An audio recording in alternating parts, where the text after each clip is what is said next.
대선 일주일 만에 활동을 재개했습니다. 달라진 패자들, 벌써부터 정치 행보에 분주한데 과연 어떤 행보를 보이고 있는지, 그리고 이렇게 행동 개시가 빨라진 이유는 무엇인지 저희가 출력물로 한번 정리를 해봤습니다.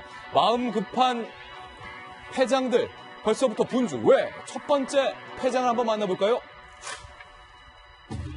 홍준표 전 후보입니다. 미국에서 페이스북을 통해서 활발하게 정치 행보를 개시했습니다. 첫 타겟은 친박들이었습니다.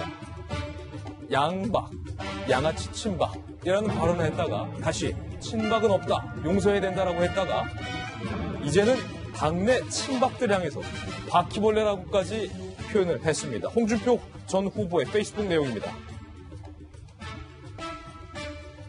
노무현 정권보다 더 세련된 좌파들이 전열이 정비되면 우파 괴멸 작전에 몰입할 것으로 보인다.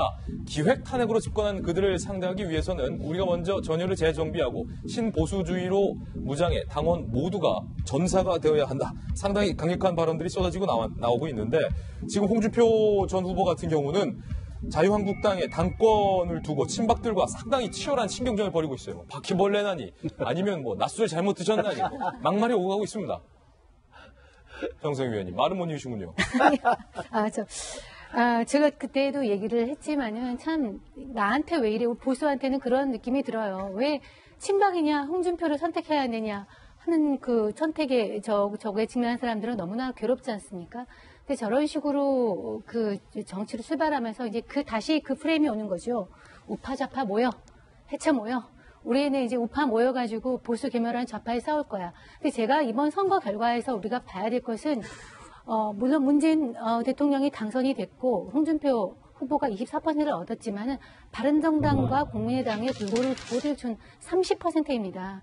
이 사람들은 이제 우파 좌파의 이런 어떤 놀이라든지 이런 거에 이제 환멸을 느끼면서 좀 새로운 정치를 찾고자 하는 세력이 이런 어떤 프레임 중에서도, 좌파 우파 프레임 중에서도 30% 표를 던졌습니다. 예. 그것은 분명히 드러난 실체이고요. 이런 식의 이제 다시 우파 보수 계멸이니 좌파 적출이니 이런 식의 프레임을 통해 가지고 이제 움직이지 않은 세대가 있다는 것입니다. 이 선거 결과를 보여주고 있습니다. 근데 이런 낡은 수법으로 이제 보수 모여, 진보 모여, 우리가 싸우러 갈 거야, 이렇게 모여. 예. 이런 식의 것은 제가 지난해도 말씀했지만 결코 이런 식의 프레임으로는 보수의 미래가 없습니다. 아니, 그런데 예전 대선 같은 경우에는 김 교수님, 예. 대선에서 지면 한 달간 혹은 길게는 6개월간 혹은 1년간 미국에 잠시 떠나 있다든가 아니면 독일 유학을 간다든가 이른바 패장들이 조금 몸을 숙이고 은둔하는 시간을 갖는 것이 관례이자 재충전의 시간이었는데, 지금은 잠시 후 소개해드리겠지만 그런 게 없어요. 그냥 일주일 만에 바로 행동 개시예요.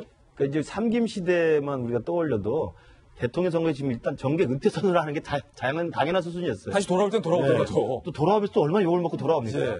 요즘 우리 정치 상황을 보면 은퇴를 해도 누가 알아주지도 않는 것 같고, 은퇴하고 또 번복해서 재개하는 경우도 굉장히 많아요. 예. 또 집권여당의 당대표 하다가 지자체장으로 가는 분들도 계시고요. 예.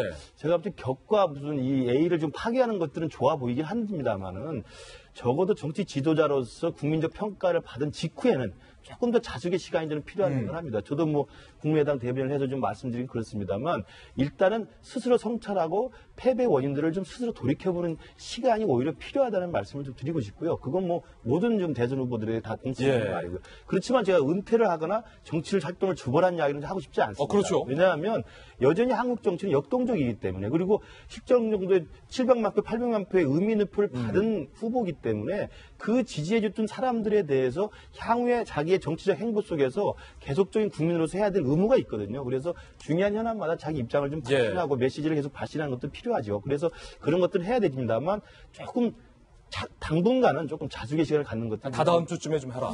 한 달 정도 좀 되지 않을까. 이렇게 좀 필요할 보입니다. 알겠습니다.